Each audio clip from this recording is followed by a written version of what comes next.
बाबासाहेब आंबेडकर आपल्या वडिलांना विचारायचे, बाबा तुम्ही नाही जेवत? आणि रोज वडिलांचं उत्तर ठरलेलं, तुमचं होऊ द्या, तुमचं झाल्यावर मी जेवतो.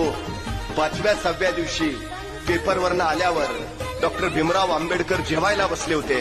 जेवता जेवता अचानक त्यांच्या लक्षात आलं की मी रोज वडिलांना विचारतो, तुम्ही नाही जेवणार? आणि ते सांगतात, तुमचं झाल्यावर मी जेवतो.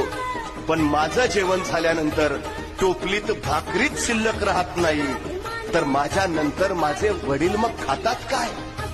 त्यांनी जेवता जेवता वडिलांना विचारलं, बाबा मी रोज तुम्हाला विचारतो तुमचं जेवण, आणि तुम्ही सांगता की भीमराव तुम्ही जेवून घ्या, तुमचं झाल्यावर मी जेवतो. पण बाबा माझं जेवण झाल्यानंतर टोपलीत भाकरीच शिल्लक राहत नाही, मग तुम्ही खाता काय? तुम्हाला भूक नाही का लागत? तसे रामजी बाबा म्हणाले, भीमराव माझी भूक या भाकरीनं भागणारी नाही. तुम्ही एवढे मोठे व्हा की तुमचं ते मोठेपण बघूनच माझं पोट भरेल. भीमराव